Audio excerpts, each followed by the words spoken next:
मम्मीदा धाबामध्ये आपलं खूप खूप मनपूर्वक स्वागत। आज आपण मम्मीदा धाबामध्ये बघणार आहोत गावरान पद्धतीची, एकदम कोकणी गावरान पद्धतीची शेकटाच्या शेंगांची भाजी।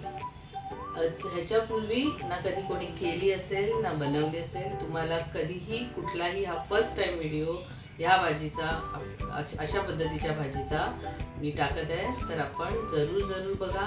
आणि जर या चॅनलला तुम्ही पहिल्यांदा आलात तर लाईक शेअर सबस्क्राईब करायला विसरू नका।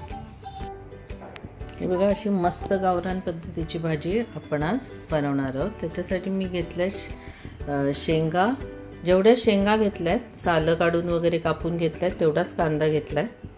जेवढ्या शेंगा तेवढाच कांदा, हे मेजरमेंट तुम्ही ठेवा। कांदा भरपूरच असायला पाहिजे याच्यासाठी। कांदा आणि लसणीवरच हे संपूर्ण इम्पॉर्टंट आहे, तर ते घ्या। हे ओलं खोबरं मी जवळ 1 कप घेतलेलं आहे। मीठ घेतलं, लसूण, मिरची पावडर, हळद, हिंग, धणे पावडर, जिरं पावडर, गूळ आणि राई घेतली आहे, जिरं घेतलं आहे आणि हे घेतले कारळ्याची चटणी करतात ते कारळे आहेत। हे कारळे हे खूप इम्पॉर्टंट इन्ग्रेडियंट आहे ह्याच्यात। मी पाणी ठेवलं आहे आणि पाण्यात थोडंसं मीठ टाकून मी हे चांगलं उकडून घेतलेलं आहे, उकळत ठेवलेलं आहे। आणि हे कारळे आहेत, ते कारळे आपण छान असं सुके भाजून घ्यायचे आहेत। हे भाजल्यानंतर खमंग लागतात। आणि हे खोबरं मिक्सरच्या भांड्यात टाकलं आहे आणि कारले तुम्हाला मिक्सरमध्ये नसं पाट्यावर वाटू शकता, किंवा नुसते कारळे पण कुटून घेऊ शकता, काहीही चालू शकतं। तर खोबरं आणि कारळे आपण मिक्सरला लावून घ्यायचं आहे। आणि ह्याच्यात पाणी अजिबात घालायचं नाही, अगदी इम्पॉर्टंट टिप आहे, पाणी अजिबात घालायचं नाही वाटताना। आणि हे बघा, हे आपले शेंगा चांगल्या शिजलेल्या आहेत। अगदी 5 ते 10 मिनटं लागतात ह्या शेंगा शिजायला। त्या वेगळ्या झाल्या की त्याच्यातलं पाणी काढून टाकायचं आहे। हे पाणी तुम्ही त्याच्यात मीठ टाकून उकळून सूप म्हणून पण पिऊ शकता। हे पौष्टिक आहे। शेकटाच्या शेंगा अत्यंत पौष्टिक आहेत, खूपसे आजार हे कमी करतात। अशाप्रमाणे पद्धतीने मी कापून हे बघा सगळे हे शेंगांचे मी वेगळे मोकळे करून घेतलेलं आहे। आणि त्याच्यात मी हे जे आपण मिक्सरला कारळे आणि खोबरं लावलं होतं ते छानपैकी त्याला मिक्स करून घ्यायचं आहे त्याच्यात व्यवस्थित पद्धतीने। आता कढईत तेल घालायचं, खूपच पटापट होते ही रेसिपी। राई टाकायची, जिरं टाकायचं आणि हिंग टाकायचं। आणि ह्या फोडणीला चांगला तडका खूप छान असा झाला पाहिजे। राई गरम झाल्यानंतर आणि लसूण मात्र भरपूर टाका। लसूण आणि कांद्यावरच ही भाजी इम्पॉर्टंट आहे। आणि कारळे पण भरपूर टाकायचे आहेत।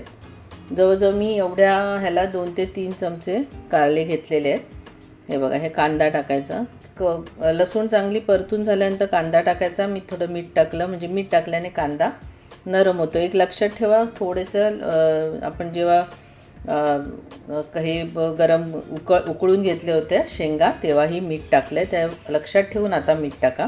मिरची पावडर, हळद, कांदा चांगला नरम झाल्यावरच या सगळ्या गोष्टी टाका। मिरची पावडर, हळद, धणे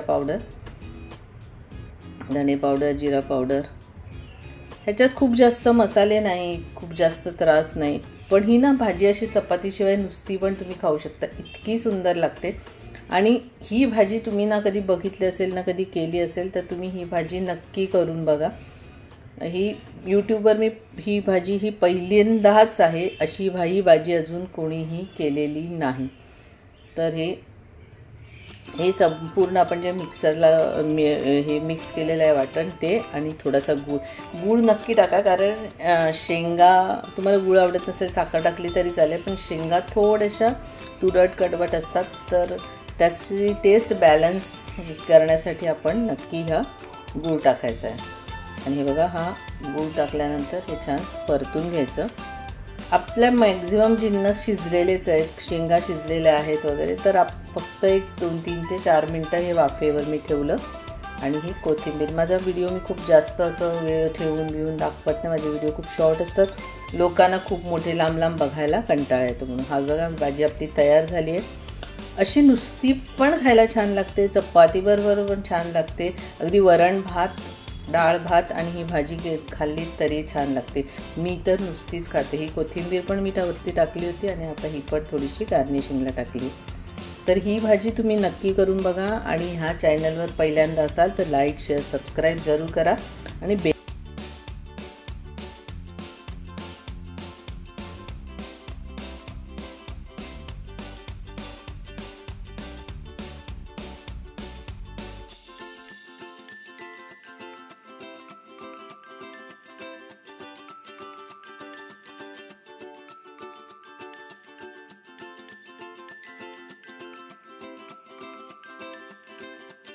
ही भाजी छान वाटली ना, आवडलीच असणार. एकदम गावरान पद्धतीची मस्त भाजी.